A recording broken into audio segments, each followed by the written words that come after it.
जर तुम्ही DRDO भरतीची तयारी करत असाल आणि तुम्ही जर टेस्टच्या शोधामध्ये असाल तर हा व्हिडिओ तुमच्यासाठी एकदम महत्त्वाचा आहे, कारण याच्यामध्ये तुम्हाला इंट्रोडक्शन आपण देणार की नेमकं टेस्ट कशी आहे आणि त्याच्यामध्ये तुम्हाला काय काय मिळणार आहे. आपली पद्धत आहे की जे काही नवीन लॉन्च होणार त्याचं आपण काय करत असतो, पहिले इंट्रोडक्शन देत असतो जेणेकरून तुम्हाला पूर्ण माहिती व्हायला हवी. ठीक आहे, तर आता ही जे DRDOची टेस्ट आहे कोणाकरता अप्लिकेबल आहे, जे विद्यार्थ्यांनी STA-B करिता पोस्ट अप्लाय केलेली आहे किंवा रिक्रुटमेंटसाठी तयारी करताय आणि टेक्निशियन ए करिता, म्हणजे सर्वांसाठी टायर 1 काय आहे, सेम आहे. सर्वांसाठी टायर 1 सर्व पोस्टसाठी टायर 1ची परीक्षा सारखी आहे. तर तीच टेस्ट आहे. त्याच्यामध्ये नेमकं काय काय मी ते तुम्हाला एक एक सांगतो. आता सर्वप्रथम तुम्हाला एक्झाम पॅटर्न सांगतो की नेमका DRDO टायर 1चा एक्झाम पॅटर्न काय. टायर 1 CBT 1 जी परीक्षा आहे त्याच्यासाठी जर एक्झाम पॅटर्न बघितला, सर्व पोस्टसाठी कसा आहे, कॉमन परीक्षा आहे. सर्व पोस्टसाठी कॉमन परीक्षा आहे, सर्वांसाठी सारखा सिलेबस आहे. ठीक आहे, आता याच्यामध्ये काय काय सिलेबसमध्ये, सर्वप्रथम जनरल सायन्सचे 40 प्रश्न येणार, इंग्रजीचे म्हणजेच इंग्लिशचे 30 प्रश्न येणार, तुमच्या जनरल मॅथमॅटिक्सचे 40 प्रश्न येणार आणि रिझनिंगचे पण काय येणार, 40 प्रश्न येणार. आणि असे एकूण प्रश्न किती असणार, तर एकूण 150 प्रश्न असणार पेपरमध्ये. एका पेपरमध्ये म्हणजे आता आपल्याकडे भरपूर आहे पण फायनल एक्झाममध्ये एकच असते. ठीक आहे, 150 प्रश्न, 150 मार्क आणि तुम्हाला वेळ दिलेला आहे 2 तास म्हणजेच 120 मिनिट तुम्हाला दिलेला आहे. याच्या व्यतिरिक्त ही परीक्षा कोणत्या भाषेमध्ये होणार बघा, हे सर्व ऑफिशियल आहे. हे सर्व कसं आहे, ऑफिशियल, आणि परीक्षा पण बरोबर ऑफिशियल जो पॅटर्न दिला आहे त्याच पॅटर्नवरती आधारित बरोबर सेट केलेला आहे. लँग्वेज कोणती असणार, तर जे फायनल परीक्षेला लँग्वेज राहणार आहे इंग्लिश प्लस हिंदी, सेम आपल्या टेस्टमध्ये पण लँग्वेज आहे इंग्लिश प्लस हिंदी. आणि याच्यामध्ये निगेटिव्ह मार्किंग आहे. जर तुम्ही बरोबर जर प्रश्नाचं उत्तर दिलं, म्हणजे तुम्ही जर अटेंड केला आणि जर तुम्ही बरोबर उत्तर दिलं तर तुम्हाला त्याचा 1 मार्क्स मिळणार, म्हणजे एका प्रश्नाला 1 मार्क, जे की तुम्हाला इथे पण क्लिअर होत आहे. पण जर तो प्रश्न तुमचा चुकला तर त्याच्यामध्ये -25 म्हणजे 1/4 काय निगेटिव्ह मार्किंग आहे. बरोबर आला तर तुम्हाला 1 मार्क्स मिळणार, चुकला तर काय होणार, -0.25 तुमचे त्याच्यातनं डिडक्ट होणार.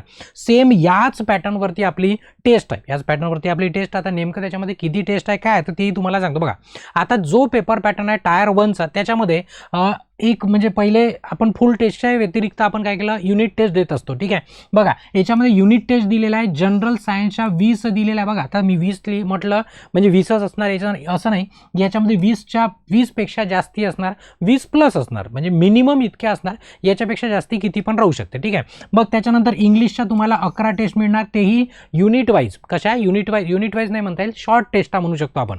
ठीक आहे, सायन्सच्या अनलिमिटेड असणार अटेम्प्ट, म्हणजे एका टेस्टमध्ये जवळपास 10 प्रश्न असणार, तर तुम्ही त्याला कितीदा पण अटेम्प्ट करू शकता.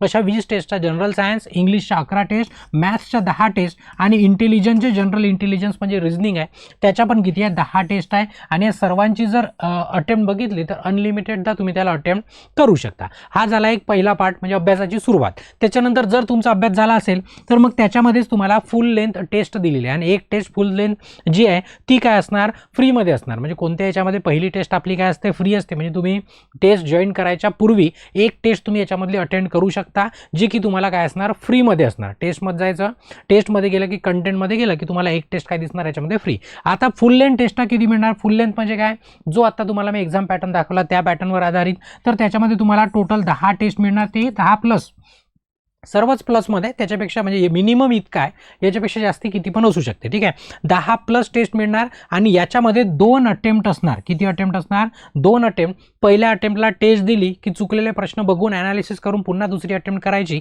म्हणजे काय तुम्हाला एकदम बेस्ट पद्धतीने एका टेस्टमधून 2दा परीक्षा देता येईल. तर अशी याच्यामध्ये 2 अटेम्प्ट असणार. आणि जर पूर्ण जर टेस्ट बघितली तर एकूण तुम्हाला जवळपास 2000 पेक्षा जास्ती MCQ तुम्हाला वाचायला मिळणार, ते एकदम बेस्ट क्वालिटीचे, तेही 2 भाषेमध्ये, इंग्रजी आणि हिंदीमध्ये. आणि या सर्व टेस्टमध्ये टेस्ट झाल्याच्या नंतर तुम्हाला त्याचं सोल्युशन दिलेलं असतं, तेही व्हिडिओमध्ये नाही आहे, ते टेक्स्टमध्ये आहे. म्हणजे जसं टेस्ट संपली की खाली त्याचं ॲन्सर दिलेलं असतं, सेम तसं काय असणार, त्याच्यामध्ये एक्सप्लेनेशन ॲडिशनल पॉईंट तुम्हाला दिलेले असणार. त्या प्रश्नाच्या आधारित, जो प्रश्न असणार त्याच्या आधारित खाली ॲडिशनल एक्सप्लेनेशन दिलेलं असणार की नेमकं त्याचं उत्तर ते का बरं आहे, आणि त्याच्यात 2-3 पॉईंट ॲडिशनल तिथे ॲड केलेले असणार, जे की तुमच्या परीक्षेसाठी एकदम इम्पॉर्टंट. अशा पद्धतीने तुम्हाला एवढ्या टेस्ट असणार आणि त्याच्यामध्ये 2000 पेक्षा जास्ती तुम्हाला प्रश्न वाचणार. पुन्हा याच्यामध्ये महत्त्वाची की टेस्ट अटेम्प्ट तुम्ही मोबाईलवरती पण करू शकता, टॅबवरती करू शकता आणि तुमच्या लॅपटॉप किंवा कम्प्युटर PC वरती पण करू शकता. फक्त कम्प्युटर लॅपटॉपवरती जर करायचं असेल तर तुम्हाला या वेबसाईटवरती लॉग इन करावं लागेल. इथनं तुम्ही टेस्ट देऊ शकता. म्हणजे टेस्ट तुम्ही 3 पद्धतीने देऊ शकता किंवा 3 ठिकाणी देऊ शकता. ठीक आहे, पहिली गोष्ट. दुसरी गोष्ट की टेस्टची व्हॅलिडिटी किती, तर 6 मंथ याची काय व्हॅलिडिटी आहे, म्हणजे 6 महिने तुमच्यापर्यंत असणार, तुम्ही ज्या दिवशी जॉईन केलं त्या दिवसापासनं. आता याची फीज किती असणार, तर फीज आहे 499 रुपये, पण त्याला 60% ऑफ करून 199 रुपये फी आहे. ठीक आहे, जॉईन करण्याची. याच्यामध्ये पण 10% ओपन माइंड गुडचं कुपन कोड वापरलं की याच्यातनं पुन्हा 10% काय होते, मायनस होते. आणि ही फी नॉन रिफंडेबल आहे. पहिले सर्व विचार करायचा आणि मगच काय करायचं, जॉईन करायचं. पहिले पूर्ण माहिती घेऊन द्यायची पारदर्शकपणे. आता विद्यार्थ्यांचा प्रश्न असतो, सर आम्ही तुमच्या थेरीच्या मास्टर कोर्समध्ये आहोत, तर मग आमच्यासाठी तर मी तुम्हाला पहिलेच सांगितलं की जर तुम्ही विद्युत ब्रह्मास्त्रमध्ये जर असाल नेहमीच आहे की आपली टेस्ट काय असणार, ही टेस्ट 100% फ्री असणार या कोर्सवाल्यांना. म्हणजे जे विद्यार्थी फुल कोर्समध्ये आहे त्यांच्यासाठी टेस्ट काय असते, फ्री असते. ही तुमच्याच कोर्समध्ये सर्वात शेवटी टेस्ट ॲड केलेली आहे, तर तुम्हाला जॉईन करायची गरज नाही, तुमच्यासाठी हे फ्री आहे. आणि पुन्हा याच्या व्यतिरिक्त टेस्ट असली तेही तुम्हाला काय मिळतं, याच्यामध्ये फ्रीज मिळत असते. आता ज्यांना जॉईन करायचं त्यांनी काय करायचं, ॲपला डाउनलोड करायचं, ॲप डाउनलोड करायची आणि ॲप डाउनलोड करून त्याच्यामध्ये काय करू शकता, तुम्ही एनरोल करू शकता. तर हे होतं आपल्या टेस्टचं टायर 1चं इंट्रोडक्शन. काही अडचण आली तर आपल्या इन्स्टिट्यूटच्या नंबरवरती तुम्ही संपर्क साधू शकता. धन्यवाद.